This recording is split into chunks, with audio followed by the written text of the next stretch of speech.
My name's Kirstine, in case we haven't met before. I'm one of the leaders here, and it's a real privilege to be here this morning to speak to you.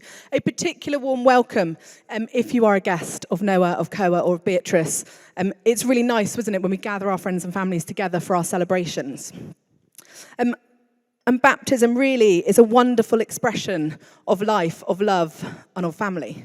I particularly love at the end bit of the liturgy. I was sort of thinking about it when we say we welcome you into the Lord's family, that we're members together of the body of Christ, we're children of the same Heavenly Father, we're inheritors together of the kingdom of God, and we welcome you. And there's that real sense of celebration that happens as a church.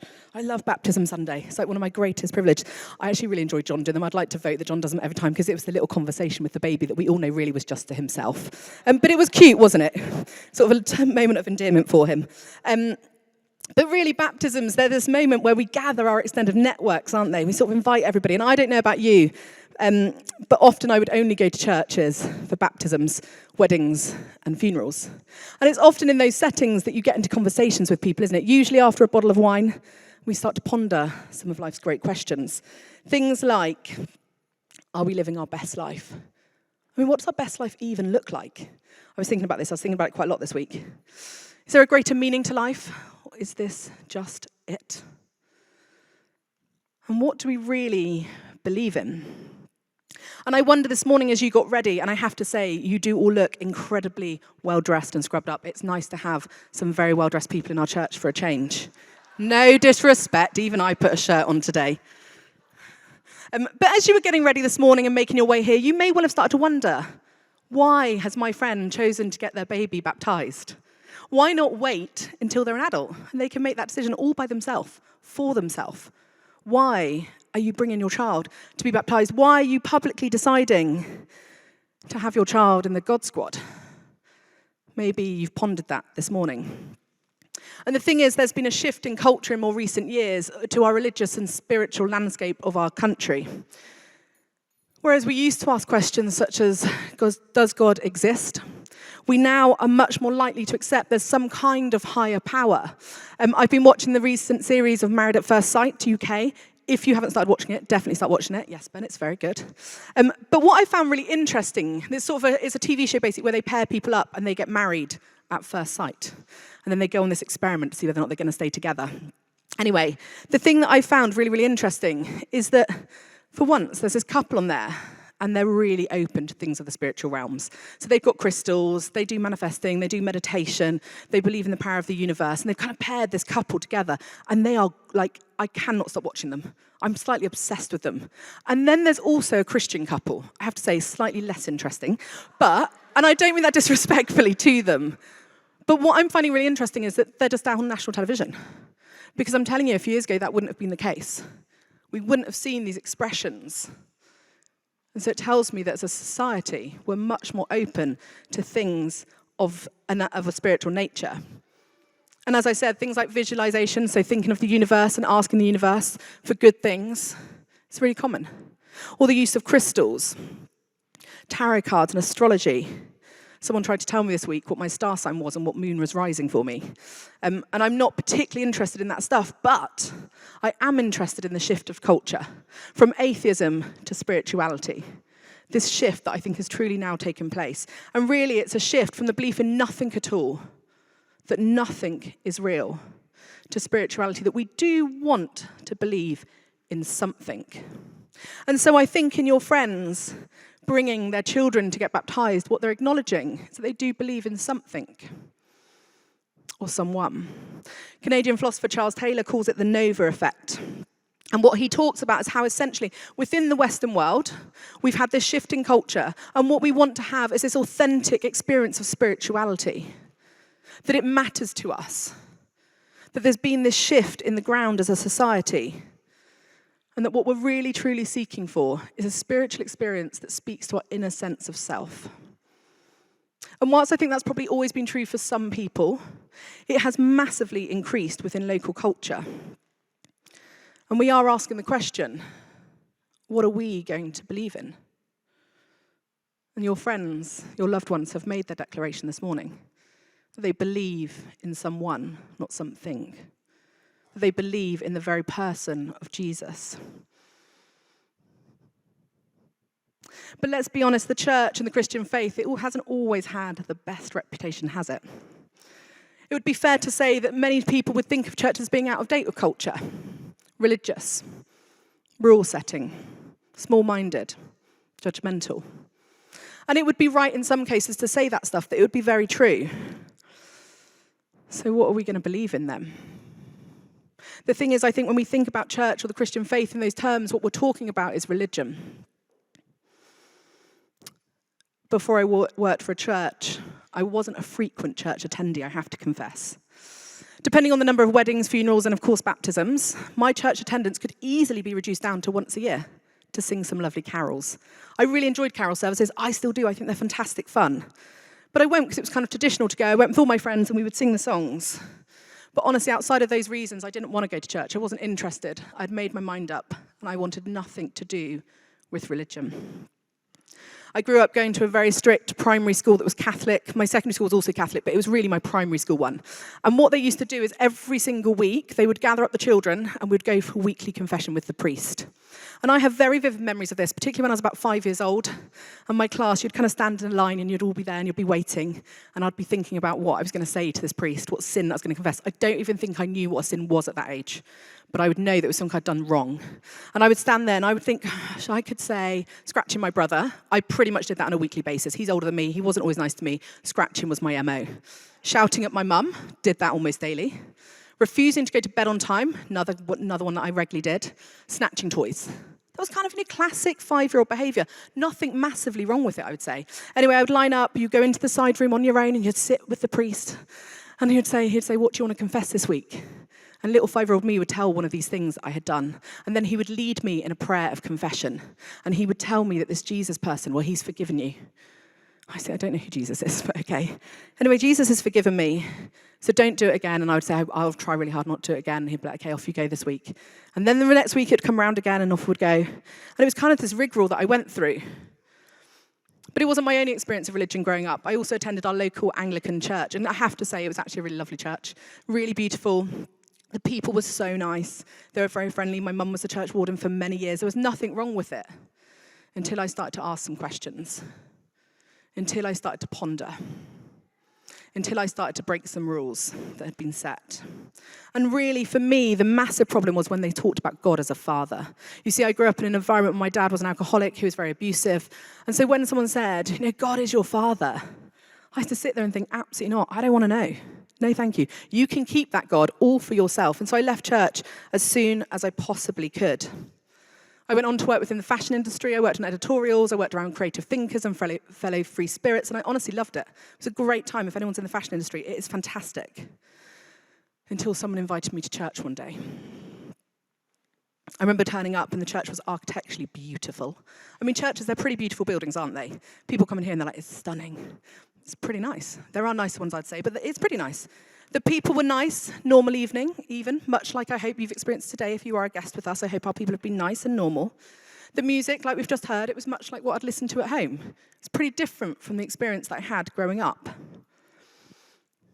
And then they spoke about how the Christian faith wasn't a religion. And my mind started to question things. They spoke about how this Jesus person loved me unconditionally, just as I was. And I started to question things. They said, Jesus, he can meet and satisfy all of your desires. And it just raised questions for me. Because I think we can probably all agree that we all have this fundamental need for love, this fundamental need for connection, for acceptance. Professor Bells Hook, who is a social critic, she does some brilliant writing. If you've never read her, I'd highly recommend her. She says this about love. To practice the art of loving, we have to first choose love. Admit to ourselves that we want to know love, and that being loved, even if we do not know what that means. And so within this room, there will be a vast array of our experiences of what it's like to both receive love and give love. Like I said, growing up, I didn't grow up in a particularly loving environment, but I have, as an adult, really experienced what it means to be truly loved. But what I would say is true, irrespective of past experiences or your present experiences, is that each and every one of us could do with experiencing more love. That each and every one of us could do with giving away more love, more acceptance, more connection. Because we're a bit of a flawed species, aren't we? We can never actually give enough love, or we can never actually receive enough love. And I think what happens is we have these moments of disconnection, most likely with the people we love the most. We go through these moments where we feel disconnected for them, sometimes really small level and sometimes on a massive level. And in those moments, we have this need for satisfaction, and we go in search of it, sometimes in really unhealthy places, sometimes maybe in more healthy spaces. But we go in need of meeting that desire for connection when we feel most disconnected. And I think it's because we have this innate desire built within us to be loved, to experience love and connection. And we so want to believe the people around us will be enough. But they so often aren't, right? Even if they're really good people. So if other humans are not able to be our only source of love and connection, we've got to find it somewhere, right? We've got to believe in something that can meet that desire. So let me ask you again, what are we going to believe in? You see, my belief is that we were born with this desire to experience love and connection, but that it would only truly be met through the person of Jesus. No matter how you search, no matter what you do, that's the only time you'll feel fully fulfilled. There's a story that happens in the Gospel of John. The Gospels are like eyewitness accounts as to what happened at the time of Jesus. And it's about this woman, this Samaritan woman, and there's a well.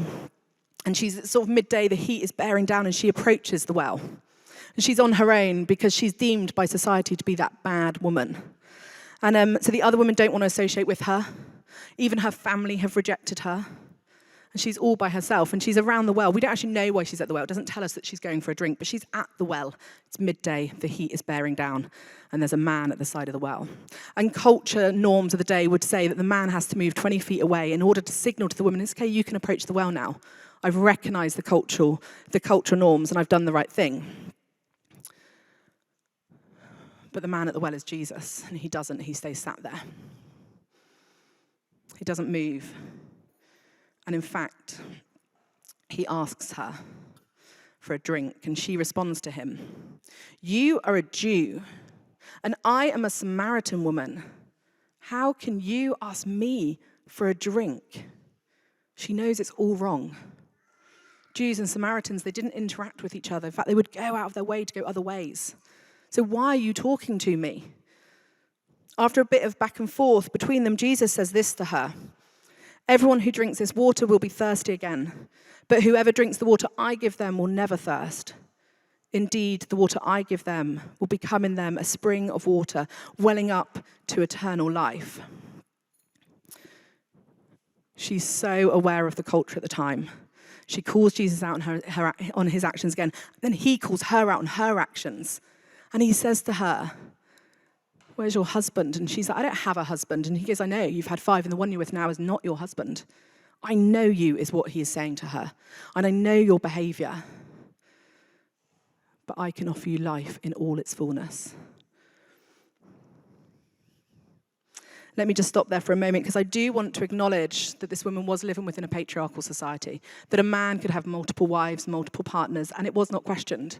And yet her, as a woman, it was questioned, that she was shunted for the same behavior that man was accepted for. But still, I can offer you life in all its fullness. And so she wonders if this could be completely true. Could this be the very person? Our English language is quite limited, and so we have this word for life, but it kind of means the same thing, right? It's spelt the same way, it says the same thing. But actually in the Greek, the original language of this gospel, there would have been 2 words for life. Bios, which means like our physical bodies, our physical life, and zoe, the spiritual life. And so when Jesus says this to her, what he's actually talking about is her spiritual life, that innermost sense of self, the depths of her very soul. I can speak to that. That's what he's saying to her. When Charles Taylor speaks about the Nova experience, what he's saying is a spiritual experience. He is talking about Zoe life. He is saying that we all have this desire deep within us for connection, to feel known, to feel loved. But it goes way beyond our bio life, way beyond our physical life. It's why I think we're seeing in culture this real rise of open spirituality, because we know there is something that we need that is beyond ourselves, beyond each other. There is something. And I think it's this desire that our innermost being would be satisfied. And so the crystals, the manifesting, the tarot cards, having your star signs read and knowing which moon is rising at any one point, well, it will fall empty. It will leave you wanting more. The attempt at nihilism that we're seeing within culture again at the moment, well, it will leave you exhausted. Even if they work for a short period of time, they will all fall short.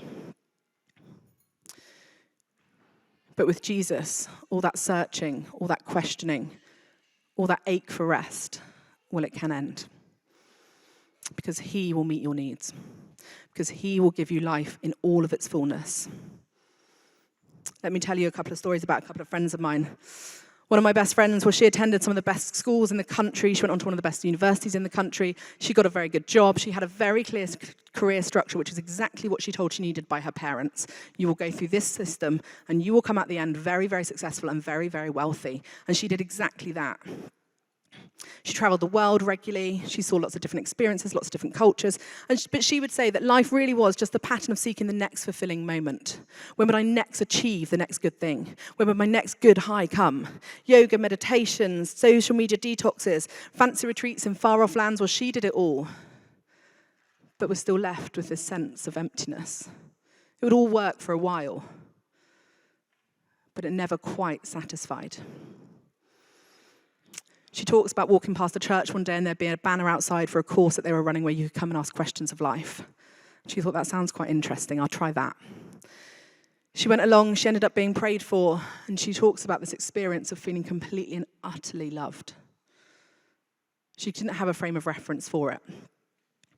But she would say that inviting Jesus into her life that day met all of her desires and satisfied her. That desire for connection, well, it was just met through the person of Jesus. You see an encounter with Jesus, and that searching for something ended because she found the very one that she was searching for. So what are we going to believe in? Where are we going to put our faith and our hope? You see, the reasons your loved ones have brought their child to be baptized is because they do believe in the person of Jesus, that they too have had this experience of feeling loved, of feeling known. They've experienced the forgiveness and the grace of the very living God. And because, like all parents, they want the very best for their child, they know that the very best means a relationship with Jesus. Hence why they've got their child baptized. As I said earlier, I had a friend who invited me to church. I really wasn't looking to find faith or find out more about a person called Jesus. But I did keep going.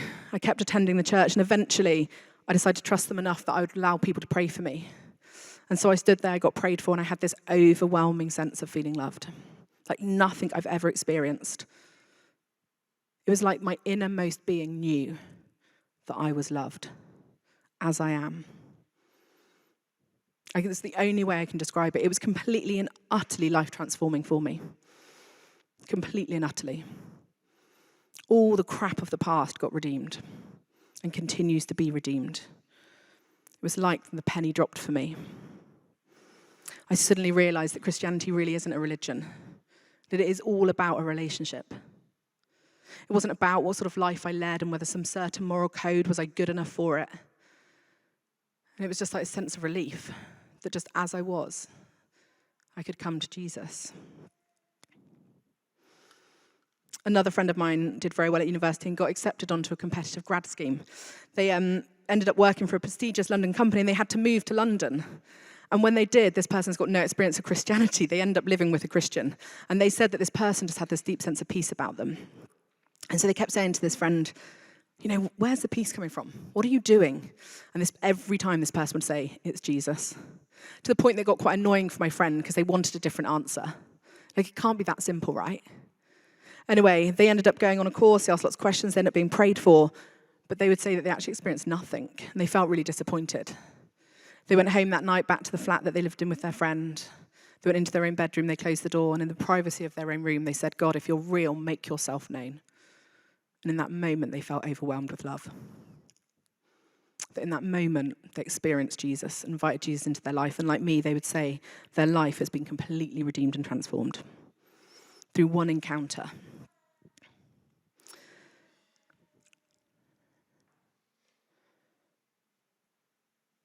So let me ask you this. What are you going to believe in? Where do you find your sense of connection, your place of belonging? Where do you experience true, unconditional, never-ending love? Because we do want to know it, right? I think often when push comes to shove, we do search for meaning. We search for the things that we want to know. And it might be that you feel like you found it in the people around you, the people who love you, the friends that you feel most connected with. But we also know humans mess up, right? We're not perfect. We're imperfect. We don't have enough love to go around, like I've already said. And in the moments that we need to know it most, well, often we need to find our hope somewhere else. We need to believe in something other than ourselves. We're pretty self-related people, even the best of us. We're pretty self-destructive when we want to be. And to one extent or another, I'm pretty convinced that each and every one of us are narcissists when it comes to it. So what are we going to do? What are we going to believe in? Can I suggest that there is truth in what your friends believe? There's truth in the Christian claim that is that God, who created the universe and created all living things, is on a mission to redeem and restore all the brokenness and all of the pain that we see in our world. And he does this by taking on human flesh in the person of Jesus, who lived a perfect life, modeling for us what it means to be human. He dies a brutal death upon a cross, taking upon himself all of the sin, all of the selfishness, all of the narcissism, which causes us to become disconnected from God, our Creator, and therefore live disconnected lives. And then 3 days later, Jesus rose from the dead so that we no longer have to live disconnected lives, but instead we can experience life in all of its fullness. You see, I believe that God comes as close as hands and feet, as near as breathing, and offers us a chance to know him and what it is to be loved by him. And so I want to suggest to you this morning that God is real, that he likes you, that he likes me, and that we will only find true rest when we feel fully known, when we know him. And I'm very aware that I've made some bold claims this morning in relation to the person of Jesus and the Christian faith, claims that I fully believe to be true. But it might be that you would like a space to ask questions or to disagree with things that you've heard today. And so we run a course here called the Life Course, because experience has told us that people value a place to ask questions and to discuss with like-minded people over an evening. And the Life Course, well, it's all about meaning. Are you living your best life? Is there an ultimate meaning to life? And if there is, well, how can we know it and experience it for ourselves? The course runs for 7 weeks. We start by having a meal together. Then John, who you saw earlier talking to the little babies and himself, well, he'll do a talk for us. And then we'll go into small groups with like-minded people to discuss the content we've just heard or anything else that we may want to question. It's a bit like what might happen after today when you grab your glass of wine and you discuss with each other what you've heard. It's just like that. It's a place that's non-judgmental, where everyone can have their say if they would like to, and everyone is welcome irrespective of belief. So I'd love to invite you to join us. You're welcome to come. It starts this Wednesday the 4th of October. You can come once and never return. I promise not to come and hunt you down. It starts here on Wednesday, as I said, the 4th of October. And if you're interested, the QR code is on the screen behind me. You can scan that with your phone. On your seat, you will find flyers that look like this or in various colours. There's more information on the back of that. You can also pop your details down and hand it in to us. Sally will be at a table on the back. You're very welcome to come and speak to me after the service. You can speak to John, who did the baptisms, or Sally, and we can answer any questions that you may have. But as I said, if you've got questions, if you would value a space to ponder the things of life, then you might find it an interesting thing to do. But why don't we stand, because we're going to sing our final song, and after which there will be some brownies at the back for us.